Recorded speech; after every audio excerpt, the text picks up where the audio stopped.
Handguns put holes in people, rifles put holes through people, shotguns tear chunks of off of people and throw that on the ground. Now that 203 does not arm right away. It has to have a certain number of rotations before, that way you don't like shoot close range and blow yourself up. There's not really a ton of use of using them full auto. If you have a fast moving vehicle, for sure, flip the giggle switch, unload. So for things that are moving very fast, machine guns help. That's why there's Gatling guns on aircraft, because they're going super fast. Wolf 2, first squad, get up there and help our boys out. I was never in Fallujah, but I was definitely in Iraq a bunch. All right, so they're carrying around the M16. The M16 has a 20-inch barrel. It has the good old A2 buffer system. It's a great big buffer. This is a really sweet shooting gun. The issue with the M16, it's not so much the issue, but this gun, this bullet, the 5.56 round, was designed to be launched out of a 20-inch barrel. So you start to lose a lot of velocity once you go smaller. Everybody's familiar with the Mark 18, and it's a very effective firearm for room clearing. And the Marines are doing a lot of room clearing here, but they're also shooting a lot outside. And that Mark 18 with that 11.3, I forget, roast me in the comments, but it doesn't have a lot of lethal velocity. You can still hit targets at distance, but because it's such a lightweight bullet, it doesn't carry the lethality much further. But a 20-inch bullet is area target is over 800 meters, point target 550 meters. It actually has a range of over 3,000 meters, but it's not very lethal that distance. And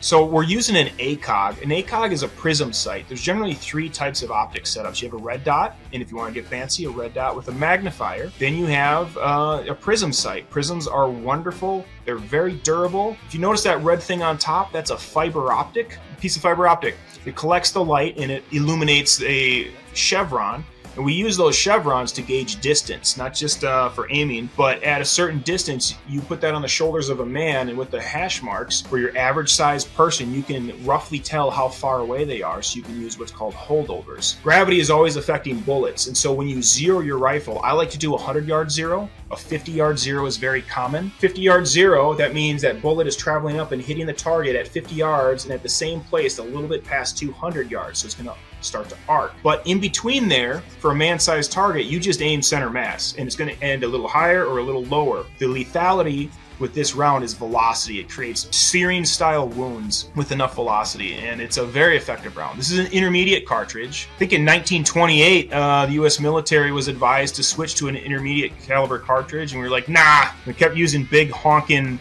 30 caliber cartridges up until the 60s. This is based off of an AR-15, the Armalite 15. That's what AR stands for. It doesn't stand for assault rifle. It should stand for America's rifle because it is the most popular rifle in the United States, and rightly so, because it's a very adaptable rifle. You can add any type of contraption you want to it and make it easy to shoot for most people. Now, this has a fixed buttstock. It's not an adjustable buttstock like you see on most AR-15s or the M4 rifle. And so notice how these guys are clearing rooms. I used to clear rooms with a saw, a full-size M249, and it was tricky. So one of the things we would do is we would just throw the whole thing right up on our shoulder. So if you throw it up on your shoulder and you run your finger down the barrel, you kind of just, close enough, you just point and shoot. If you have an effective enough light, here's a little Surefire Scout Turbo. It has a pretty tight beam, so you can actually use that as a passive aiming device as well. They're very, very effective, and with that fixed stock, the buffer tube in it, it makes it a very soft shooting rifle. AR-15s in general don't recoil very much. It's funny, the newest M55A1 round is an environmentally friendly round. We shot a lot of M855 ball, green tip. It's armor piercing, but it doesn't pierce level 4 plates. All right, so here we go. This is a weapon system I am very familiar with. I carried this for about 18 months. Did a lot of room clearing with this gun. A lot of just Army infantry stuff with this firearm. So I got very effective with it. Now I had to clean it a lot, and I hear some people complaining about the maintenance of it and the reliability. I never once had an issue with the reliability. You maintain your weapon system, and it will be reliable for you. And I used iron sights most of the time. I would have loved to have had an ACOG on it. An ACOG works great, but I was convinced by someone to buy one of the first Trigicon reflexive sights, and it was garbage. All right, the Benelli M4. This is a gas-operated, semi-automatic shotgun. The Marines love this shotgun. It is a very durable, very reliable shotgun. It's very effective. You can use this for breaching and for fighting. So the issue with a pump gun is it requires a lot more training. There's only 2 ways you can pull a slide forward with a pump gun, right? So you have the pump release or you have the trigger, all right? But you gotta really right? I'm sure, sorry, this is probably way too loud. But you gotta really manhandle a pump shotgun. Otherwise, you could have some serious malfunctions if you don't, operate it properly. With a semi-automatic shotgun, there's a lot less risk for that, and especially one that's reliable. A lot of law enforcement military didn't like them at first because they weren't as reliable with different types of rounds, but the M4 shotgun system is very reliable, very durable, very effective. You can use this for fighting, and you can use this for breaching.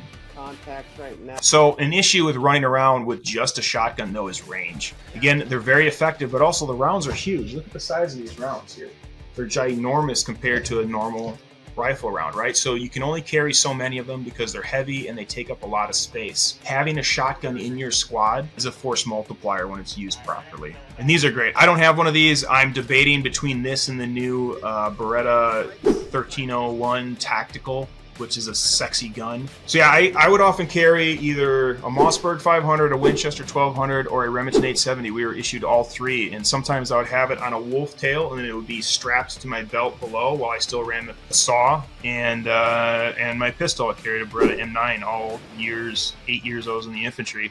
But most of the time I wasn't carrying a shotgun. It was just specifically for breaching, or sometimes I was personally assigned to a canine unit and my job was primarily to protect the canine, meaning specifically the dog. There's a lot of feral dogs in Iraq, and sometimes you'll just have dogs chase after you or try to attack you or try to attack your canine. And it's much more effective to use a shotgun to dispatch a threat to your dog, if it's another dog, than it is to use a belt-fed machine gun.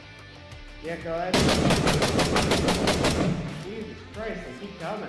In close quarters, they're very, very devastating. To paraphrase, but quote the best I can, the great Clint Smith from Thunder Ranch, handguns put holes in people, rifles put holes through people, shotguns tear chunks of off of people and throw that on the ground.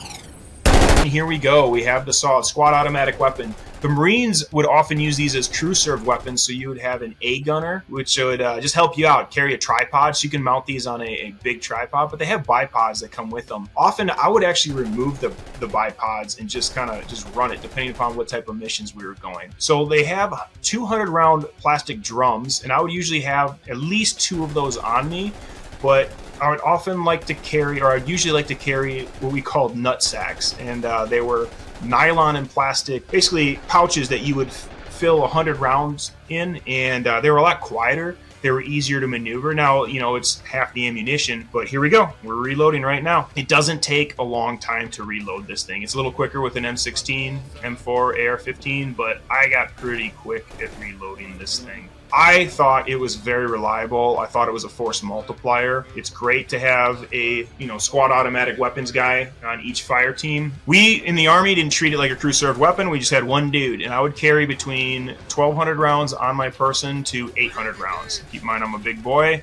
and I'm not saying it wasn't difficult. You definitely got a little tired running around with all that. Worth it. It is a force multiplier, and what's nice about this, too, is you can walk the rounds in.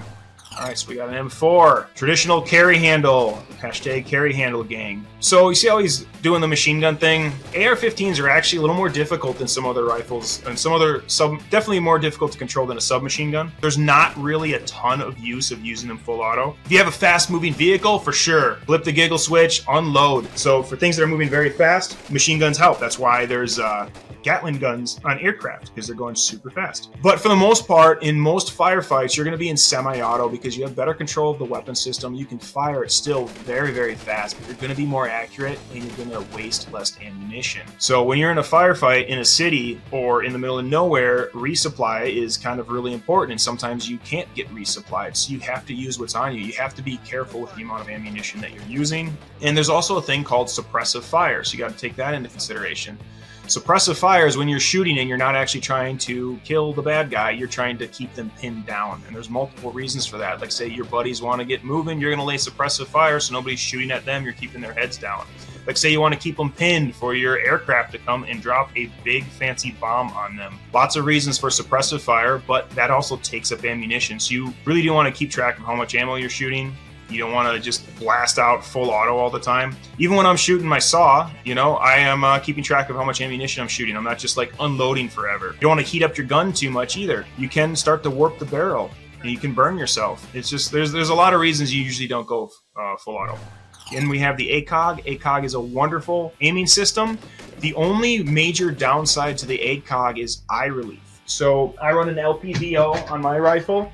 All right, so it's a little bit more generous when it comes to eye relief. Eye relief, I'm zoomed in all the way right here. So my best eye relief is right here, but I can sit a little bit more forward and I can sit a little bit further back and I still see. See, I got a couple inches here of movement. With an ACOG, you really have to put your face on the same position of the buttstock and get a consistent cheek weld. The cheek weld is when we push up on the buttstock and we look like a chipmunk, because a prism sight only has limited eye relief. That being said, they are the most durable optic out there when it comes to powered optics. So again, we got a 20-inch barrel, we got that big fixed buttstock, and yeah, man, Marines would clear buildings with this. They'd just throw them up on their shoulder. If they had to, you know, create smaller space, Fallujah was rough. They actually have fixed bayonets in some instances. It's the last known modern day instance of affixing bayonets. You don't actually have to clean your M16, your M4, your AR-15 as often as some people think, but you gotta keep it lubed. And CLP, the oil that they issue to us in the military, it was all right. It wasn't great. It would collect dust and silt and dirt. And also it would heat up and it would not be as effective after,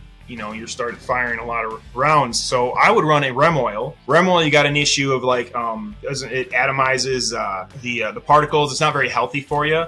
Slick 2000 is a really, really good oil, and a fellow instructor turned me onto that. You got to keep it lubed. That's the main thing. So keep an extra bottle of your favorite oil on you, and in a pinch, you can run anything in it. The AR-15 is a really decently designed weapon system. Believe it or not, this was designed by guys in their garages in California. 203 is a grenade launcher. It's got an aluminum tube. Now that 203 does not arm right away. It has to have a certain number of rotations before, that way you don't like shoot close range and blow yourself up. Pretty decent weapon system. The only thing is it's pretty heavy, and I prefer personally to have a separate launcher. I'd rather keep that in an assault pack or in some type of sheath on my back or something. I am not a fan of mounting them on a rifle. There's a few instances where it makes sense on a rifle because you're going to it all the time, but for the most part, I think it's kind of cumbersome. Now, that's my own personal opinion on it, but again, they're very effective. They have a range of 382 for an area target. And remember, grenades are area weapon systems. Frag grenades, that's the fragmentation in them that blasts out. It's not so much the concussive force, but it's the fragments that perforate the human body and cause bleeding. Area range, 382. The point range is in targeting a specific person or vehicle is about 164. It's weird that it's very specific. It's not like, you know, 300 or 200 yards. It's 184. Now, do you see that big ladder sight right there? So you're supposed to gauge how far you're shooting at and then raise it up, because the round, we want to arc the round into where we're going. Love-hate relationship with this firearm. This is a double action. So a single action means the trigger does one thing, and this replaced the GI 1911, which is a awesome pistol. Still one of the best shooting pistols today, but we had really abused these things, and they were kind of loose fitting by the time this thing came along.